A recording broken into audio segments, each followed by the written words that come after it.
To house the wholesale operations of Marshall Field and Company. However, 1930 was not a good year because we had the Great Depression in 1929. So it was good father until 1945 when Joseph P. Kennedy, father of President Kennedy, bought it for 1/3 of its original cost. Turned it into the highly successful merchandise store.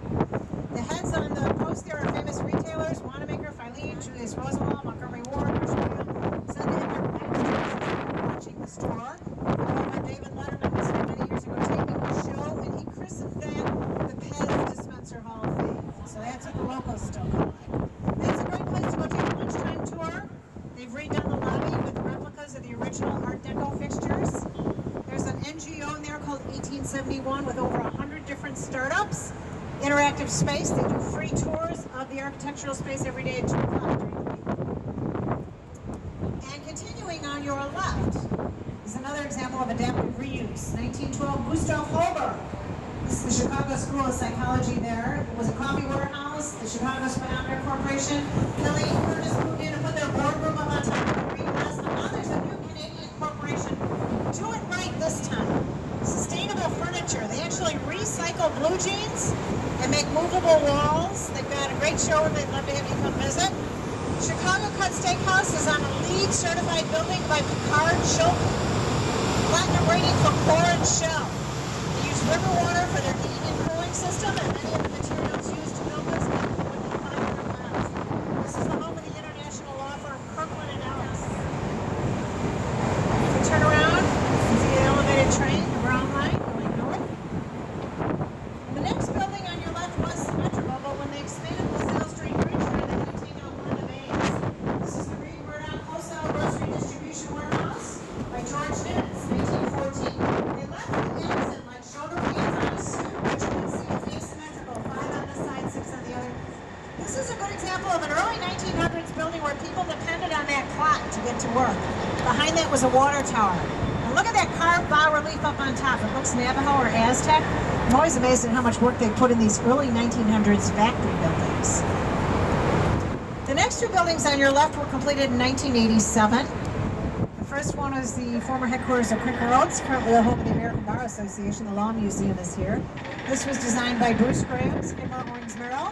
Its neighbor, the Westin Hotel, was formerly Hotel Nikko, designed by Helmut Obata Kassenbaum. They still have beautiful Japanese gardens in the lobby there. But I think the most interesting thing about this area is this is one of the first Riverwalk projects done in coordination with the 2 developers. 3 levels of Riverwalk, middle level is private. When this was done, most people could not get their head around Riverwalk in Chicago. You've got to be kidding, it's polluted. But once they saw what could be done, then it was like, oh yeah, maybe this would really work. And look, you know, a couple decades later, we've got the rest of it coming along. I'll call your attention on the right-hand side of this building. It looks like it has gold up on top. That's real gold. 1/5000th of an inch thick. Recently restored at a cost in excess of $100 million by Wiss Janney and Associates for the Hard Rock Hotel. It's a carbon and carbide building, 1930, by the sons of Daniel Burnham. The executives of Eveready Battery Company, carbon and carbide, took a champagne bottle and gave it to the architects and said, this is what we want the building to look like.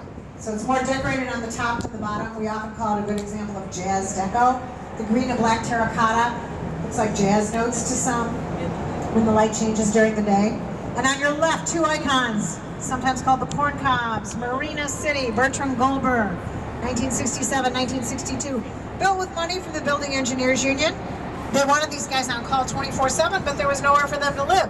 So if you have an apartment here, there's a concrete core and your apartment is shaped like a piece of pie. The pointy part is where the kitchen and bath are located, and I understand it's kind of a challenge to decorate in there. Although I've often wondered what it would be like to back your car up on that garage. It's valet parking. Steve McQueen did it in the movie The Hunter, but it did not end well. This is mixed commercial and residential. Marina at the bottom of your boat. And coming into view on your left, the swan song of Mies van der Rohe, the former corporate headquarters for IBM in Chicago. Currently AMA Plaza being converted to corporate condominiums, and the Langham Hotel is here. This was designed by Mies van der Rohe. He came out here in his wheelchair in 1969. Looked at the building, set it back so as not to completely ruin the views of his students' work, Bertram Goldberg, Marina City. So even though he never spoke to him, I'm sure he respected his work. Nothing extra on that except the I-beams on the window. It's supposed to look like shutters, opening and closing. And if you look sideways, it looks like the glass disappears. Coming into view on your left, the facade, Jerusalem Rock, personally chosen by the Donalds himself. This is Trump International Hotel and Tower by Adrian Smith shortly before he left Skidmore. This is an example of a building we would call contextual. It has setbacks at the levels of all its famous neighbors, the former IBM building, Marina City, Wrigley building. One of the best views in the city can be had from the 16th floor, 1-6. That's where the restaurant and the bar are located, but they don't even care if you go to the restaurant or the bar. They're okay if you come up there and take pictures. You can look right into the cornice line of Wrigley and appreciate all that work done in the early 1900s by the European craftsmen. It makes you wonder, what were they thinking? No one could appreciate that then unless you were Colonel McCormick with your office on top of the Tribune Tower. But now you can go out on 16 or even just go to the window and appreciate that Spanish Renaissance facade. The facade is terracotta. That's Latin for burnt earth. It's just clay that you cook for 2 weeks at 2,400 degrees. You can mold it, color it, glaze it. But the most important thing about it is fireproof. And after the Chicago fire in 1971, we rewrote the building code to say your building must be fireproof. For the lawyers in the crowd, New York had a building code that said you must use load-bearing masonry. So where do you think it might be easier to experiment with the steel frame structure? Chicago. William LeBaron Jennings, Civil War bridge engineer, took a bridge like the one overhead, turned it on its side, let the facade became like a shower curtain, keep the heat in, keep the weather out. The first steel frame skyscraper is generally acknowledged to be the Home Insurance Building, 1884, William LeBaron Jennings, Chicago. And on your left, another view of Tribune Tower. And it looks like someone dropped wet sand on the top there. There are pieces of rock from famous buildings all around the world on all four sides of the base. Something from every state. Colonel McCormick believed in taking a souvenir from everywhere he visited, encouraged his foreign correspondents to do the same. Some of the stuff was legally obtained, but if you'd like to know what's there, check with the concierge. They've got a free brochure. And continuing on your left, the University of Chicago Bleacher Center, designed by the grandson of Mies van der Rohe, Dirk Lohan. This is where the night classes for the business school are located, also the continuing education program. No windows in the classrooms though. And behind that, with a peacock on the top and a peacock over the door, NBC Tower, 1989, Adrian Smith, Skidmore, Owings Merrill. Postmodern building referencing something in New York. What might that be? Rockefeller Center, also the home of NBC. The flying buttresses here are structural. And up ahead on the bridge between river level and street level behind the trees is a sculpture that weighs over 3 tons. It's amazing it didn't get melted down. It was lost for over 20 years. It used to be on a parking garage on Wabash, rediscovered in a deserted pool under a tarp by a park district worker. Chicago Rising from the Lake by Milton Horn. His wife was the model for the goddess in the middle. Notice the bovine head, the sheath of wheat, the eagle, the railroad tracks. Milton Horn said sculpture should not just be decorative, it should integrate man into his environment. So think Board of Trade, stockyards, communication, transportation center, former railroad capital of the world. And this is one of the newer bridges, the Columbus Avenue Bridge. They designed the Riverwalk Inn as part of the original design, which I guarantee you is much less expensive than what they have to do down on the South Branch, where we see the additions going in.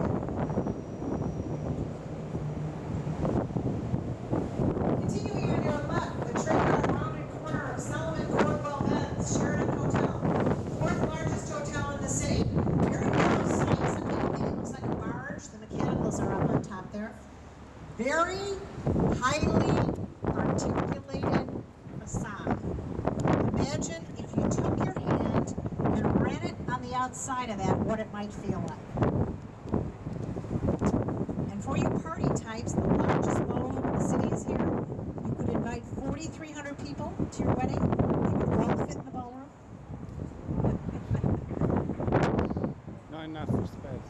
Continuing on your left, 2 reddish-brown brick buildings. Interesting to compare and contrast because they take a different approach on the parking. There are roads underneath here, so they couldn't put the parking down below. The first one was designed by Gellert Foran. The parking is at the base where there are no windows. The architects then turned the cube 45 degrees to maximize views of the river. Each balcony is shared by 2 units. In between these two structures, we have the Nicholas J. Mellis Centennial Fountain.